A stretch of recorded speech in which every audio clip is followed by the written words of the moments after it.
Bayangin deh, seorang aktivis hak asasi manusia yang paling vokal tiba-tiba meninggal dunia. Bukan di rumah, bukan karena sakit, tapi di tengah penerbangan.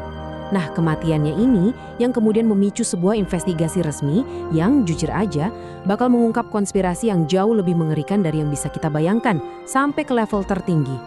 Jadi pertanyaan utamanya adalah, gimana caranya salah satu aktivis HAM paling vokal di Indonesia bisa dibunuh di sebuah penerbangan komersial menuju Amsterdam?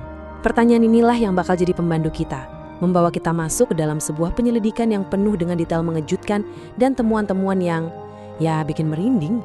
Oke, sebelum kita lanjut lebih jauh, penting banget untuk tahu dari mana sumber informasi kita. Semua yang akan kita bahas ini datang langsung dari dokumen ini, Laporan Akhir Tim Pencari Fakta atau TPF. Jadi ini bukan opini, bukan gosip ya. Ini adalah temuan resmi dari tim yang dibentuk langsung oleh Presiden. Jadi setiap fakta yang kita bongkar di sini punya bobot dan otoritas yang sangat kuat. Oke, mari kita mulai penyelidikan ini dari dasarnya dulu. Forensiknya. Gimana sih cara kejahatan ini dilakukan? Karena kalau boleh dibilang, ini adalah bagian yang paling dingin, paling diperhitungkan dari keseluruhan rencana jahat ini. Dan senjata yang digunakan pun teridentifikasi, bukan pistol, bukan pisau, tapi arsenik, ya racun.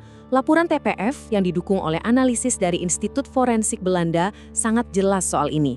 Gak ada keraguan sedikit pun, ini adalah pembunuhan terencana dengan racun arsenik dalam dosis yang mematikan. Tapi kenapa harus arsenik? Nah, ternyata pilihan ini bukan sembarangan, ini sangat strategis. Coba deh bayangin, racun ini nggak ada warna, nggak ada bau, nggak ada rasa. Gampang banget kan dicampurin ke minuman tanpa ada yang curiga? Terus, gejalanya munculnya pelan-pelan, mirip kayak orang sakit perut biasa. Ini bikin susah banget buat ngelacak kapan dan di mana persisnya racun itu diberikan. Makanya, dari kacamata intelijen, metode seperti ini dianggap elegan. Oke, senjatanya udah jelas. Sekarang kita bahas lokasinya, atau dalam bahasa hukumnya, locus delicti. Kenapa harus di pesawat, di ketinggian puluhan ribu kaki?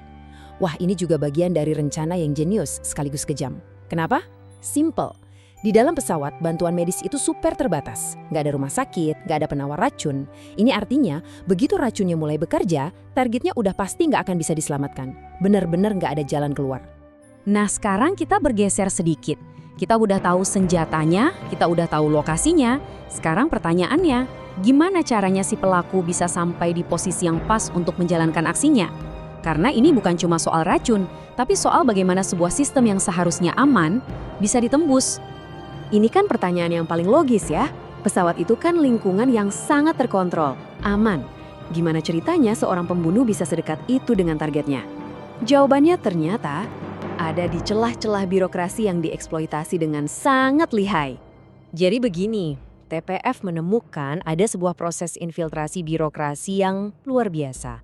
Pelakunya, seorang pilot bernama Polikarpus, ternyata sengaja ditempatkan di penerbangan yang sama dengan Munir. Dia bukan kebetulan ada di sana.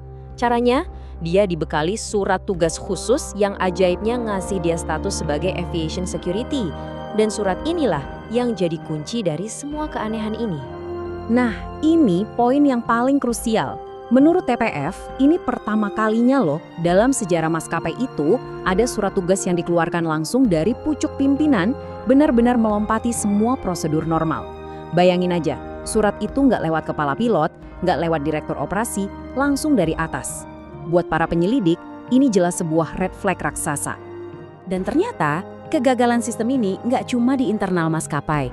Pindah ke bandara, TPF nemuin fakta yang lebih mencengangkan lagi.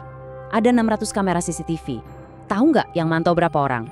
Cuma dua petugas. Dan parahnya lagi, sistem rekamannya acak. Hasilnya, nggak ada jejak digital aktivitas pelaku sama sekali.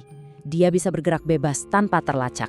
Oke, dari maskapai kita ke bandara. Dan dari sini, penyelidikan TPF membawa kita ke level yang jauh lebih tinggi, ke sebuah institusi negara yang jauh lebih kuat, dan disinilah konspirasinya jadi makin dalam dan makin gelap.